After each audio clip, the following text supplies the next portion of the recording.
শচীন তেন্ডুলকারের সবচেয়ে বেশি রান।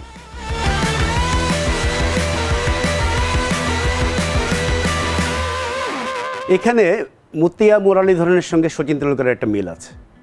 মুরলীধরনের যেরকম ওয়ানডে টেস্ট দুই ধরনের ক্রিকেটই সবচেয়ে বেশি উইকেটের রেকর্ড, শচীন তেন্ডুলকারেরও ওয়ানডে টেস্ট দুটিতেই সবচেয়ে বেশি রানের রেকর্ড।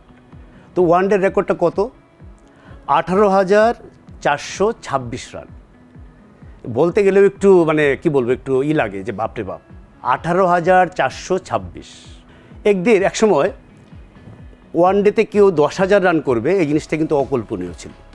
আমি অনেক পিছনে যদি নাও যাই, যদি 80-র দশকে যাই, 80-র দশকে রেকর্ডটা ছিল ভিভ রিচার্ডসের। সেটা ছিল কত, ধরেন 7,000-6,000 রান করে উনি সর্বোচ্চ রানের মালিক হয়ে গেলেন। ভিভ রিচার্ডসের অধিকারে এই রেকর্ডটা ছিল প্রায় 7 বছর। তার সেই রেকর্ড ভাঙলেন ডেসমন্ড হেইন্স, ওয়েস্ট ইন্ডিজ দলে তার সতীর্থ ওপেনার। তারপর সেই রেকর্ডটা ভেঙেছেন ভারতের মোহাম্মদ আজহারউদ্দিন, সেটাও কিন্তু এরকম 8-9,000 রান করে। তো আজহারউদ্দিনের 2 বছর এই রেকর্ড থাকলো।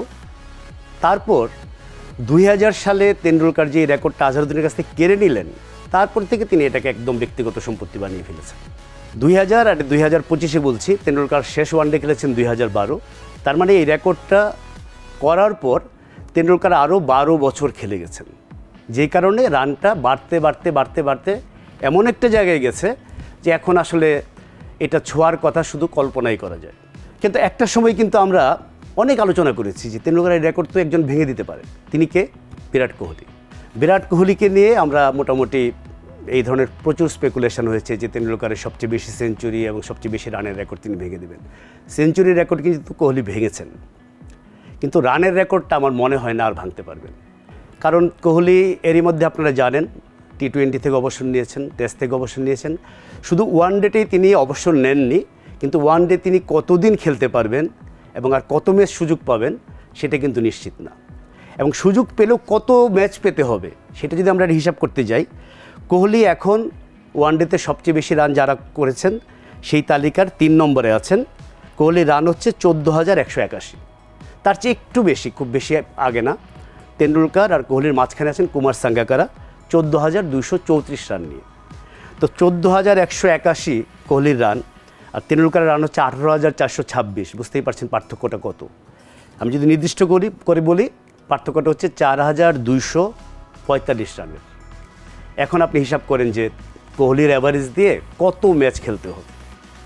সেই ম্যাচ খেলার সুযোগ যে কোহলি পাবেন না, এটা বুঝতে খুব ক্রিকেট বুদ্ধা হওয়া লাগে না। কাজেই তেন্ডুলকারের এই 18,426 রানের রেকর্ড আমার মতে নিশ্চিত অমরত্ব পেয়ে গেছে। 463টা ম্যাচ খেলে কিন্তু তিনি এই রান করেছেন। তেন্ডুলকারের সেই সবচেয়ে বেশি ম্যাচ খেলার রেকর্ডও কোনোদিনই ভাঙবে বলে আমার মনে হয় না, কারণ ওয়ানডে খেলার দিন দিন আসলে কমে আসছে। তো ওইটা আমরা পাশে যদি সরিয়ে রাখি, সবচেয়ে বেশি ম্যাচ খেলার রেকর্ডটাও হয়তো রেকর্ড, কিন্তু সেটার মধ্যে ঠিক এতটা গৌরব মিশে নেই যেটা আছে সবচেয়ে বেশি রান করার রেকর্ডে। সেই রেকর্ডটা আমি মনে করি তেন্ডুলকারের মাথাতেই বোধহয় সেই মুকুটটা সবচেয়ে ভালো মানায়, এবং সেই মুকুটটা চিরদিন তেন্ডুলকারের মাথাতেই থাকবে।